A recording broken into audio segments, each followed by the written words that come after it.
ओम शांति। 8 अगस्त 2026 के ईश्वरीय महावाक्य। पहले सुनते हैं मुरली के मुख्य पॉइंट्स। बाबा ने कहा, अभी तुम बहुत बहुत बड़े आदमी अर्थात देवता बन रहे हो। देवताओं का बोलना बहुत थोड़ा होता है।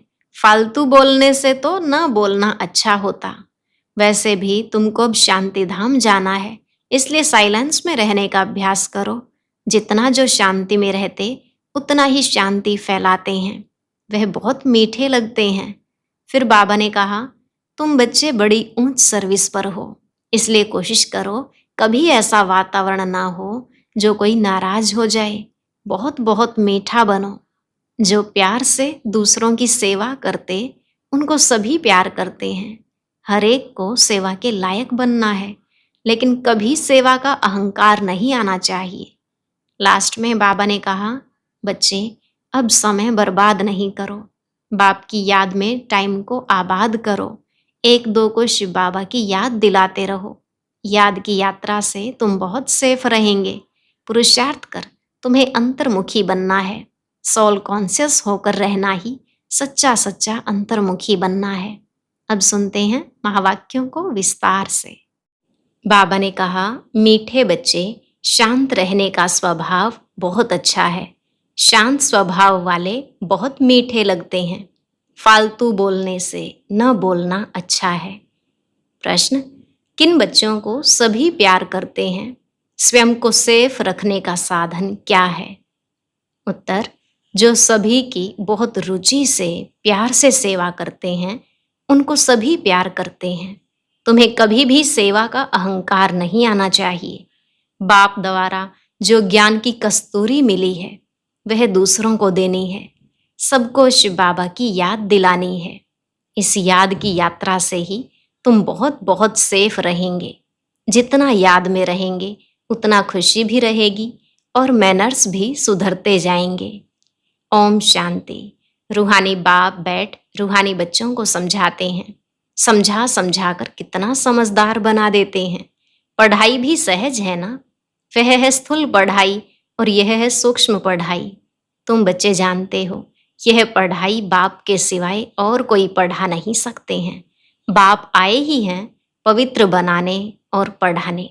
एम ऑब्जेक्ट सामने खड़ी है, तो ऐसे बाप को याद कर खुशी में रोमांच खड़े हो जाने चाहिए। यह भी बच्चे जानते हैं कि दिन प्रतिदिन हमको शांति में ही जाना है। शांति तो सबको बहुत पसंद होती है। बड़े आदमी जास्ती नहीं बोलते हैं और न जोर से बोलते हैं।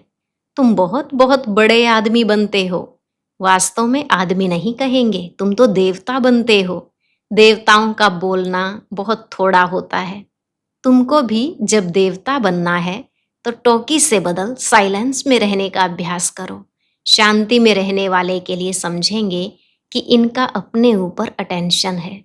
जबकि तुमको शांति धाम जाना है तो बोलना भी बहुत आहिस्ते धीरे है। आहिस्ते बोलते बोलते शांति धाम में चले जाना है। जितना तुम शांति में रहते हो उतना शांति फैलाते हो। तुमको बहुत शांति में रहना चाहिए। आवाज से बात करना अच्छा नहीं लगता। क्रोध भी अच्छा नहीं है। बच्चों में कोई भी विकार नहीं रहने चाहिए। देखना है हम कोई से लड़ते झगड़ते तो नहीं हैं। बाप ने समझदार बनाया है। Hear no evil, talk no evil. जो बातें तुमको पसंद नहीं हैं उन बुरी बातों से तुम्हें किनारा कर देना चाहिए, तो दोनों का मुख बंद रहेगा। हर बात में दैवी गुणों को धारण करना है। कोई आवाज से बात करे तो बोलो शांत, आवाज मत करो। तुम जानते हो हम शांति स्थापन करते हैं। सतयुग में शांति रहती है ना। मूल वतन में तो है ही शांति। शरीर ही नहीं है तो बोलेंगे फिर कैसे। बाप बच्चों को श्रीमत तो बहुत अच्छी देते हैं। समझाते हैं, मीठे बच्चों अब तुम्हें अपने घर चलना है। टॉकी से मूवी में आना है, फिर साइलेंस में चले जाएंगे। जो भी मिले उनको यही पैगाम देना है। तुम जितना साइलेंस में रहेंगे उतना समझेंगे यह लोग किसी धुन में हैं। शांत रहने का स्वभाव बहुत अच्छा है। वह बहुत मीठे लगते हैं। फालतू बोलने से न बोलना अच्छा है। तुम सच्चे सच्चे पैगंबर हो। तुम्हारी सबके ऊपर मेहर कृपा होनी चाहिए। मेहर करने वाले बच्चे बड़े शांत में बाप की याद में रहेंगे। सिर्फ पैगाम देना है कि बेहद के बाप को याद करो तो बेहद का सुख शांति मिलेगा। लौकिक बाप के पास बहुत धन है तो बहुत वर्षा मिलेगा ना। बेहद के बाप पास तो है विश्व की बादशाही, जो हर 5,000 वर्ष बाद तुम्हें विश्व की बादशाही मिलती है। तुम बच्चों को सभी की बहुत रुचि से सर्विस करनी है। हर एक को सेवा के लायक बनना है। जो दूसरों की प्यार से सेवा करते हैं उनको सभी प्यार करते हैं। कभी भी सेवा का अहंकार नहीं आना चाहिए। तुम्हें बाप द्वारा ज्ञान की कस्तूरी मिली है, वह दूसरों को देनी है। एक दो को याद दिलाते रहो कि शिव बाबा याद है, इसमें खुशी भी होती है। याद दिलाने वाले को थैंक्स देना चाहिए। याद की यात्रा से तुम बच्चे बहुत बहुत सेफ रहेंगे। जितना याद में रहेंगे उतना खुशी भी रहेगी और मैनर्स भी सुधरते जाएंगे। तुम्हें अपने कैरेक्टर्स जरूर जरूर सुधारने हैं। हर एक अपने दिल से पूछे, हमारा स्वभाव बहुत बहुत मीठा है, कभी किसी को नाराज तो नहीं करते। ऐसा वातावरण कभी न हो जो कोई नाराज हो जाए। ऐसी कोशिश करनी है क्योंकि तुम बच्चे बहुत ऊंच सर्विस पर हो। तुम्हें इस सारे मांडवे को रोशनी देनी है। तुम धरती के चैतन्य सितारे हो। कहा भी जाता है नक्षत्र देवता। अब वह सितारे कोई देवता नहीं है, तुम तो उनसे महान बलवान हो क्योंकि तुम सारे विश्व को रोशन करते हो। तुम ही देवता बनने वाले हो। जैसे ऊपर सितारों की रिमझिम है, कोई सितारा बहुत तीखा होता है और कोई हल्का, कोई चंद्रमा के नजदीक होता है। तुम बच्चे भी योग बल से संपूर्ण पवित्र बनते हो तो चमकते हो। अभी तुम बच्चों को अविनाशी ज्ञान रत्नों की लॉटरी मिल रही है तो कितनी खुशी रहनी चाहिए। अंदर में खुशी की उछलें मारते रहो। यह तुम्हारा जन्म हीरे जैसा गाया जाता है। तुम ब्राह्मण ही नॉलेजफुल बनते हो तो तुमको नॉलेज की ही खुशी रहती है। इन देवताओं से भी तुम श्रेष्ठ हो तो तुम्हारा चेहरा सदा खुशी से खिला रहे। बाप बच्चों को आशीर्वाद करते हैं, मीठे बच्चे सदा शांत भव, चिरंजीवी भव, अर्थात बहुत जन्म जियो। आशीर्वाद तो बाप से मिलती है, फिर भी हर एक को अपना पुरुषार्थ करना है कि हम चिरंजीवी कैसे बने। बाप को याद करने से तुम चिरंजीव बन रहे हो। यह आशीर्वाद बाप देते हैं। ब्राह्मण लोग भी कहते हैं आयुष्मान भव। बाप भी कहते हैं बच्चे सदा जीते रहो। तुम्हें आधा कल्प के लिए काल नहीं खाएगा। सतयुग में मरने का नाम नहीं होता। यहाँ तो मनुष्य मरने से डरते हैं ना। तुम तो पुरुषार्थ कर रहे हो मरने लिए। तुम जानते हो बाबा को याद करते करते हम यह शरीर छोड़ अपने शिव बाबा के पास जाएंगे, फिर स्वर्गवासी बनेंगे। अभी तुम मोस्ट बिलवेड बाप के बच्चे बने हो तो तुमको भी बाप जैसा बहुत बहुत मीठा, बहुत प्यारा बनना है। बाबा पत्रों में भी लिखते हैं, मीठे मीठे लाडले सिकिलधे बच्चों। बाबा बहुत मीठा है ना। प्रैक्टिकल में अनुभव करते हो कि बाबा कितना मीठा, कितना प्यारा है। हमें भी ऐसा बनाते हैं। यह भी तुम जानते हो कि हम कितने मीठे, कितने प्यारे थे। हम ही पूज्य से फिर पुजारी बने तो खुद को पूजते रहे। यह भी बड़ी वंडरफुल समझने की बातें हैं। तुम बच्चे जानते हो आधा कल्प के हमारे सब दुख दूर करने वाला बाबा अभी आया हुआ है। कहते हैं हर हर महादेव। अब वह महादेव तो नहीं है, दुख तो बाप ही हरेंगे। दुख हरकर सुख देने वाला बाप है। आधा कल्प तुमने बहुत दुख देखे हैं। 5 विकारों की बीमारी बहुत बढ़ गई है। इस बीमारी ने बहुत दुखी किया है। इसलिए बाप कहते हैं मीठे बच्चे, यह जो कर्मों का खाता है उनको अब ठीक करो। व्यापारी लोग भी 12 मास का खाता रखते हैं ना।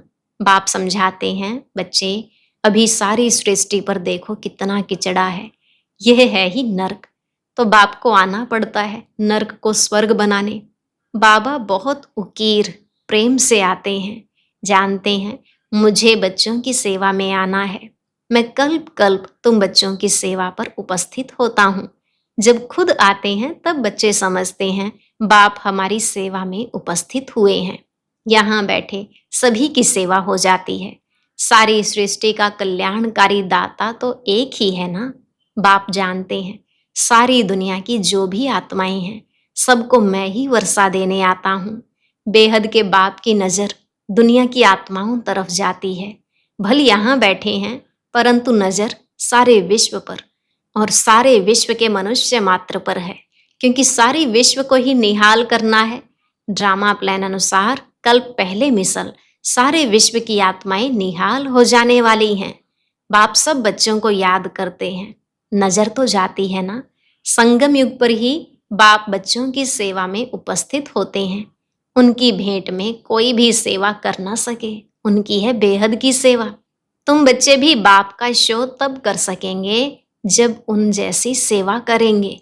सेवा करने वालों को फल भी बहुत भारी मिलता है। बच्चों को नशा भी चढ़ता है कि हम श्रीमत पर सारे विश्व के मनुष्यों को सुख देते हैं। बाप कहते हैं, मीठे बच्चे अब ज्ञान रत्नों से अपनी खूब झोली भरो, जितनी भरनी है भरो, अपना टाइम बर्बाद न करो। बाप की याद में टाइम को आबाद करो। जो अच्छी रीति धारणा करते हैं वह फिर औरों की भी अच्छी सर्विस जरूर करेंगे, समय बर्बाद नहीं करेंगे। बच्चों को पुरुषार्थ कर अंतर्मुखी बनना है। अंतर आत्मा है ना, यह निश्चय करना है कि हम आत्माओं को बाप समझा रहे हैं। सोल कॉन्शियस हो रहना ही सच्चा सच्चा अंतर्मुखी बनना है। अंतर्मुखी अर्थात अंदर जो आत्मा है उनको सब कुछ बाप से ही सुनना है। बाप प्यार से बार बार समझाते हैं। माता पिता और जो भी अच्छे अनन्य बड़े भाई बहन हैं जो अच्छी सर्विस करते हैं उनसे सीखते जाओ। अंदर में यह निश्चय करो कि हमें फालतू टाइम नहीं गंवाना है। शरीर निर्वाह भी करना है, अपनी रचना को भी देखना है। सिर्फ ममत्व नहीं रखना है, ममत्व रखने से नुकसान हो जाएगा। ममत्व एक बाप में रखो। यहाँ तुम बाप के सम्मुख हो। आत्माएं और परमात्मा सम्मुख हैं, क्योंकि यहाँ स्वयं बाप आत्माओं को पढ़ाते हैं, वहाँ आत्माएं आत्माओं को पढ़ाती हैं। यह सब बातें तुम बच्चों के अंदर मंथन होनी चाहिए। स्टूडेंट की बुद्धि में सारा दिन पढ़ाई रहती है ना, तुम्हारी बुद्धि में भी सारी पढ़ाई है। यह है रूहानी पढ़ाई। अच्छे स्टूडेंट जो होते हैं वह सदैव एकांत में जाकर पढ़ते हैं। स्टूडेंट आपस में मिलते जुलते हैं तो पढ़ाई पर ही वार्तालाप करते हैं।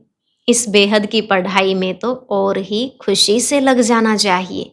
तुम बच्चे अभी बाप के मददगार बनते हो। याद में रहना ही मदद करना है, क्योंकि याद की यात्रा माना शांति की यात्रा। इसलिए कहा जाता है, हर एक अपने घर को स्वर्ग बनाओ। हर एक की बुद्धि में अल्फ और बे है। अल्फ को याद करो तो बादशाही मिलेगी, और कुछ करना नहीं है। सिर्फ अपने को आत्मा समझ बाप को याद करो तो राजाई तुम्हारी। तुम बच्चे सबको यही पैगाम देते रहो कि बाप को याद करो तो स्वर्ग की राजाई मिलेगी। अच्छा, मीठे मीठे सिकलधे बच्चों प्रति माता पिता बाप दादा का दिल व जान सिक व प्रेम से याद प्यार और गुड मॉर्निंग। रूहानी बाप की रूहानी बच्चों को नमस्ते। रूहानी बच्चों की रूहानी बाप दादा को नमस्ते नमस्ते, गुड मॉर्निंग, शुक्रिया बाबा शुक्रिया। धारणा के लिए मुख्य सार। पहला पॉइंट, बाप की याद में अपना टाइम आबाद करना है। यह अमूल्य समय कहाँ भी बर्बाद नहीं करना है।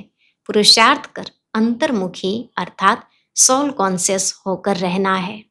दूसरा, अभी हम देवताओं से भी श्रेष्ठ ब्राह्मण हैं। अभी बाप द्वारा अविनाशी ज्ञान रत्नों की लॉटरी मिली है। नॉलेजफुल बने हैं तो चेहरा सदा खुशी से खिला रहे। अंदर में खुशी की उछलें मारते रहो। वरदान, मनसा के महादान द्वारा हर संकल्प की सिद्धि प्राप्त करने वाले मास्टर सर्वशक्तिमान भव। मनसा के महादान द्वारा हर संकल्प की सिद्धि प्राप्त करने वाले मास्टर सर्वशक्तिमान भव।